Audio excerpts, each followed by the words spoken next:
It's a great privilege for me to have the opportunity of sharing each evening in these meetings a little bit about living life to the full. Este privilegiul meu ca seară de seară să vă împărtășesc câte puțin din ceea ce scrie a trăi o viață plină. Tonight we're going to talk a little bit about making choices. În seara aceasta vom vorbi puțin despre a face alegeri. About 100 years ago there were two men who had the same idea. Cu 100 de ani în urmă au existat doi oameni care aveau cam aceeași idee. They both wanted to be the first person on the South Pole. Amândoi aveau ambiția să fie primii care să atingă polul sud. Once they made the decision, they had all kinds of choices to make. Fiecare avea la îndemână posibilitatea să facă tot felul de alegeri. They had to choose the right clothing, Și anume, echipamentul respectiv, the right food, hrana cea mai potrivită and most important, the way they would be transported. și calea de a ajunge acolo, transportul. Roald Amundsen from Norway studied carefully what the Inuit up in the North Country used. Roald Amundsen a fost foarte atent să studieze modul în care trăiesc și cum supraviețuiesc oamenii în Antarctica, în That zonele guided reci. him in the equipment and in the clothing and in the food. A fost atent la îmbrăcăminte, la echipament, la tracțiune și la hrană. He chose dogs to pull sleds, A folosit câinii să tragă sănile and he spent a lot of effort to make food depots along his route. și a avut grijă ca să stabilească stații, depozite de hrană de-a lungul traseului. Finally, the main expedition set off. Și erau gata de plecare. However, Robert Scott from Britain, Robert Scott din Marea Britanie, he chose to use ponies. el a hotărât să folosească ceea ce era potrivit gândirii lui. And he went the modern way with some motorized sledges. A hotărât să folosească săni motorizate. He was a very brave and daring man, Era un om puternic și plin de determinare. but he paid little attention to those who lived in the North Country. Dar n-a avut prea multă atenție acordată celor care trăiesc în zone reci. And his sledges very soon gave out. Și sănile lui curând n-au fost utilizabile.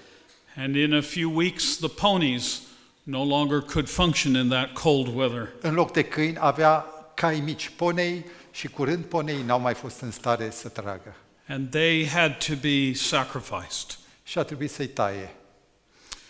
When Scott finally reached the North Pole, the South Pole, Când în sfârșit Robert Scott a ajuns la polul sud, he found that Amundsen had already been there.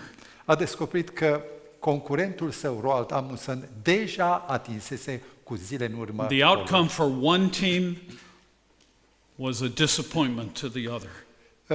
Câștigul, biruința unei echipe a fost dezastrul celeilalte. The diaries that exist today of the experiences of Scott's team trying to get back are very disheartening.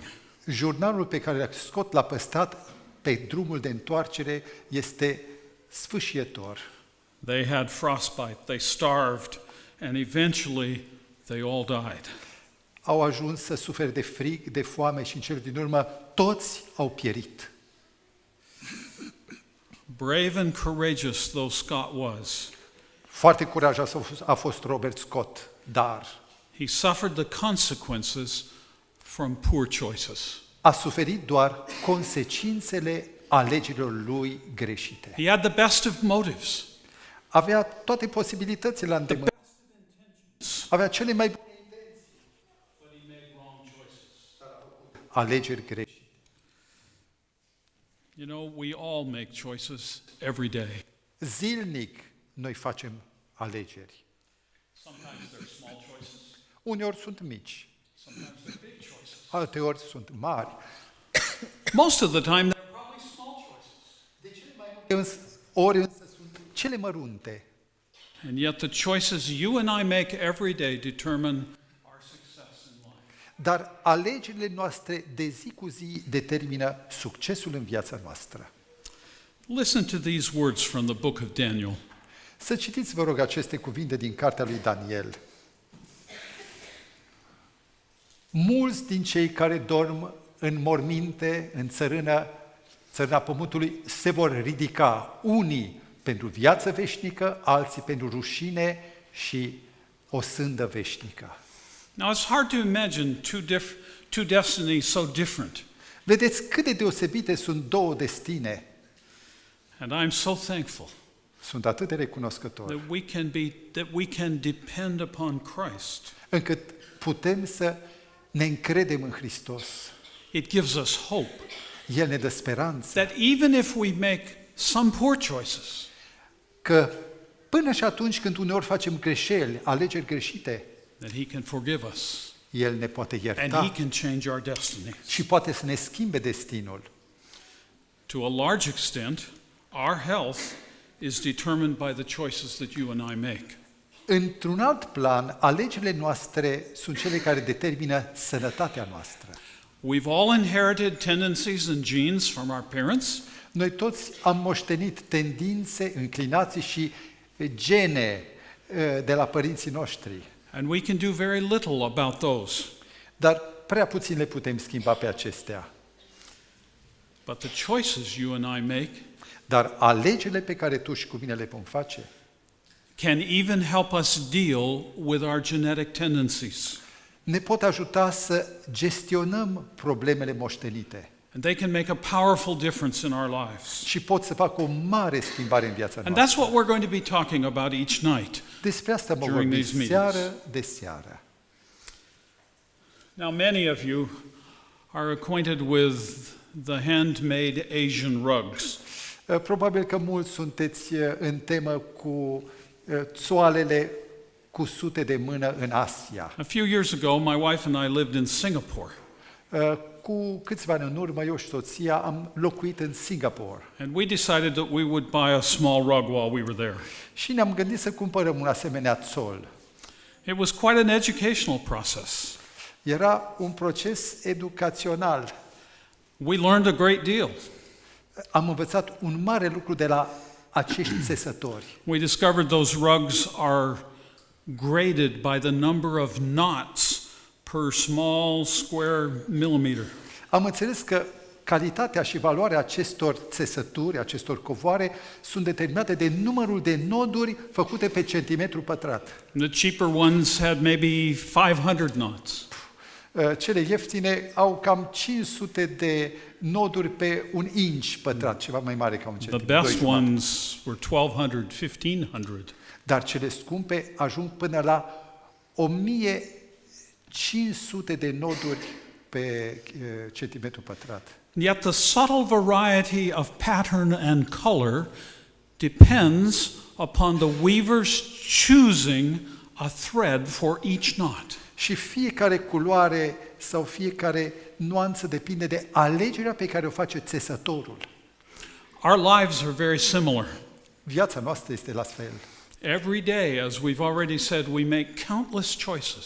În fiecare zi, eu facem alegeri nenumărate. Sometimes they seem like they're not very important, Uneori ni se pare că sunt nimicuri, lucruri neimportante. but it's the sum of those choices that make the difference. Dar suma acestor alegeri sunt cele care produc deosebirea. You know, there are many people who are very intentional about what they do in life. Sunt oameni foarte preocupați cu ceea ce fac cu viața lor. They are deliberate in their planning, Ei fac planuri intenționate and they do, and they're very thoughtful about everything that they attempt. stăruiesc în ele și sunt foarte atenți cu tot ce fac în viața lor. They set goals and they seek to achieve those goals. Ei își așează obiective și se luptă să le atingă. They move deliberately in the direction they wish to go. Și se îndreaptă în linie dreaptă spre țintele pe care și le-au pus. There are other people who every day they just take it as it comes. Alți oameni trăiesc viața așa cum vine not really making much thought about, no, putting much thought into the choices that they make. și nu pun mare preț pe alegerile care trebuie să le facă. Sometimes decisions that we made in our youth, we pay for in our old age. Și multe ori alegerile din tinerețe ne costă la bătrânețe. That's unfortunate, but for every decision there's a consequence. Dacă am ține minte că fiecare alegere are o consecință. Some of those consequences can last a lifetime. Și unele consecințe pot dura toată viața. Even the choices that we as parents make for our children can influence them for their life. Până și alegerile pe care noi, ca părinți, le facem pentru copiii noștri, pot influența viața lor. I've only been in Romania here for 24 hours, Mă aflu în România doar de 24 de ore. but I have yet to see as many obese people as there are in the country I come from. Am văzut totuși, am avut ocazia să văd oameni obezi, mai mulți sau cam cât am văzut și în țara mea. And yet science today tells us that the current epidemic of obesity is in part because parents are not insisting that their children be physically active. Și am înțeles din cercetările științifice că motivul obezității, cauza, ține de lipsa de atenție a părinților de a-i face pe copii activi, să facă mișcări. Kids are spending all their time on screens of some kind and some Copiii își size. petrec cea mai mare parte din timp pe tabletă sau smartphone. Fast food and convenient food becomes the diet. Mâncarea dată de McDonald's e destul. Fat, oily, quick foods that are tasty. Hrană care se face rapid în ulei prăjit, gust bun la limbă, dar Please both parents and children. atenție, părinți și copii. But the consequences of those can be very negative. Chiar dacă sunt plăcute, consecințele pot fi foarte negative. Once formed, fat cells in our bodies stay for the rest of our lives. Grăsimile, what kind of fats? Fat cells, the cells in Celulele grase rămân în corpul nostru pe parcursul întregii vieți. chubby children tend to become fat children tend to become fat adults. Copiii care sunt obezi, grași în copilărie, tind să devină oameni supraponderali în Careful adultețe. and deliberate choices are an important part of all life. Alegeri corecte și bune sunt foarte importante în domeniul sănătății. The same holds true for what we drink. Atenție la ceea ce bem It's for every lifestyle choice. este pentru orice tip de viață. Choices are very important. Alegerile sunt foarte importante. You and I can't make choices for others, although sometimes we try to. Tu și cu mine putem face sau nu putem face totdeauna alegeri pentru alții, deși dorim să o facem. But we can make choices for ourselves. Dar pentru noi le putem face. Your choice this morning, or your choice today, this evening, your choice this morning to eat breakfast, if you ate a breakfast, was an important one. Alegerea din dimineața aceasta de a mânca un dejun, mic dejun consistent, e foarte important pentru azi. Maybe it was a wholesome breakfast, I hope so. Poate ați avut o hrană completă la micul dejun. Or did you stop by the fast food place and get something quick Sau and tasty? ați îmbucat ceva rapid și gustos de la fast food, de la McDonald's. It doesn't matter what you chose to do, you had the privilege of free choice. Indiferent ce alegeți, nu uitați că sunteți liberi în alegerea voastră. None of us have predetermined lives. Nimeni dintre noi nu avem viața hotărâtă mai dinainte. Oh, I know, our culture teaches us certain things. Eu știu că cultura uneori ne determină. Our families teach us things. Uneori familia ne învață anumite lucruri. And sometimes we feel like we just do what we were taught to do. Și uneori doar avem impresia că facem ceea ce am fost învățați de alții să facem. But ultimately, you and I each have the privilege of choosing our Dar actions. la urma urmei, fiecare dintre noi avem privilegiul să facem, să alegem noi înșine ce vrem. The Bible teaches that all human actions are determined by the choices that we make as individuals. Biblia, cuvântul lui Dumnezeu ne învață că viața noastră este hotărâtă de alegerile pe care noi le facem în armonie sau nu cu voia lui Dumnezeu. As Jesus looked over the city of Jerusalem, he said this.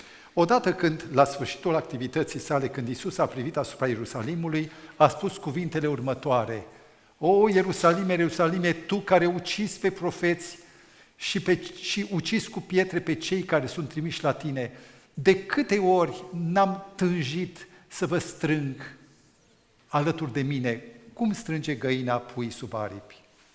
Did you get this? Yes. How does one make sense of that verse?